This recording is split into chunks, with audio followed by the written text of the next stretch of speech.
কি নিয়ে আজকে?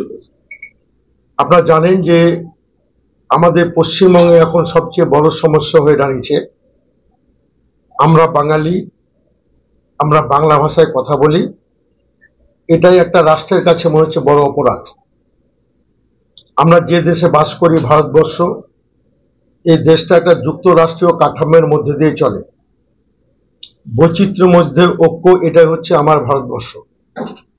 কিন্তু 2014 সালে আচ্ছা দিনের স্বপ্ন দেখে যে লোকটি দেশের প্রধানমন্ত্রী হয়েছে, যা ডবল ইঞ্জিন সরকারের কথা বলে, যেসব রাজ্যে ডবল ইঞ্জিন সরকার রয়েছে, বিজেপি সরকার রয়েছে, সেসব রাজ্যে আমার এলাকার যারা বিশিষ্ট শিল্পী, আমি বলি, এরাকে বলি না পর্যায়ী শ্রমিক বলি না, বিশিষ্ট শিল্পী বিভিন্ন ক্ষেত্রে তাদের দক্ষতা অর্জন করেছে, সেই কর্মক্ষেত্রে যারা যাচ্ছে, বাংলা ভাষায় কথা বলার অপরাধে তাদেরকে ডবল ইঞ্জিন সরকারের পুলিশ বিভিন্নভাবে হয়রানি করছে, টর্চার করছে, গ্রেপ্তার করছে। তাদের ভ্যালিড ডকুমেন্টস থাকা সত্ত্বেও, ভোটার কার্ড, প্যান কার্ড, আধার কার্ড, এক কথায় ভারতের নাগরিক হতে গেলে যে যে প্রমাণপত্র দরকার সমস্ত কিছু তাদের সামনে প্রডিউস করার পরও তাদের প্রতি নির্মম অত্যাচার করছে এবং তাদের হয়রানি করছে। এবং আমি যে এলাকার বিধায়ক, সেই এলাকায় প্রচুর পর্যায়ী শ্রমিক, এখানে আপনারা জানেন যে পদ্মা গঙ্গার ভাঙনে আমাদের এখানকার প্রচুর শিল্পী হিসেবে কাজ করে, এখানে বলতে গেলে বক্তৃতা হয়ে যাবে। আমি ডক্টর ফারুক আবদুল্লাহর সঙ্গে ছাত্রনেতা হিসেবে দেখা করেছিলাম, উনি খুব গর্ববোধ করছিলেন যে আপনার রাজ্যের যারা মানে শিল্পী বলছিল, রাজমিস্ত্রি বলেন, যে আমার বাড়ি তৈরি করছে এবং আমার কাশ্মীরের বিধানসভা ভবনটি তাদের হাতে তৈরি, এদের কারুকার্য আমি খুব প্লিজড হয়ে আমার বাড়িটা তাদের হাতে করাচ্ছি।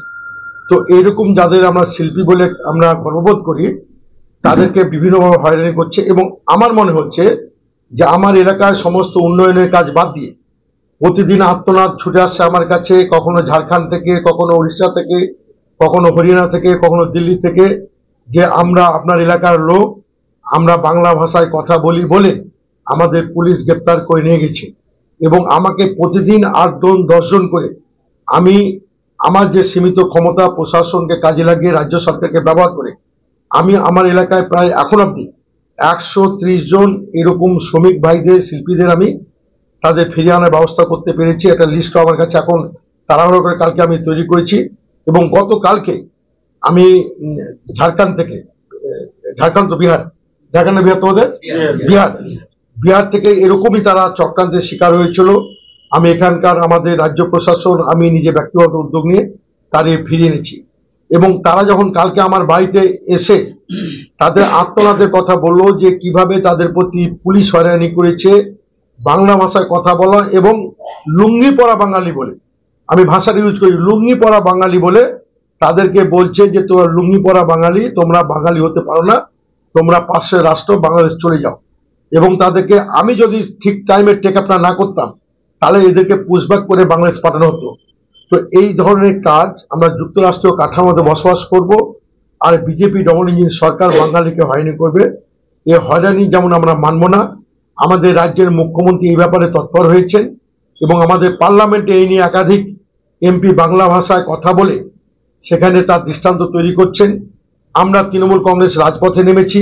আজকেও আমাদের নেত্রীর নির্দেশে আমরা আজকেও এই বাংলা ভাষা অপমানের প্রতিবাদে, বাঙালিদের ভাষা আন্দোলনের প্রতিবাদে আমরাও আজকে শাকালি পূর্বাঞ্চলে ঐতিহাসিক প্রতিবাদ মিছিল করব। এবং আজকে ডবল ইঞ্জিন সরকার ভুলে গেছে যে বাঙালি, বাংলা গর্ব, জাতীয় সঙ্গীত আমাদের বাংলা থেকে রচিত হয়েছে।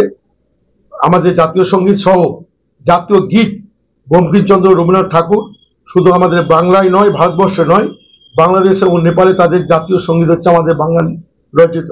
এবং যতগুলো নোবেল প্রাইজ এসছে আমাদের বাংলা থেকে এসছে। তো এইরকম বাঙালিদের প্রতি যে হয়রানি হচ্ছে, আমি আপনাদের মাধ্যমে কেন্দ্রের যে ডবল ইঞ্জিন সরকার রয়েছে বিভিন্ন রাজ্যে তাদের দৃষ্টি আকর্ষণ করব।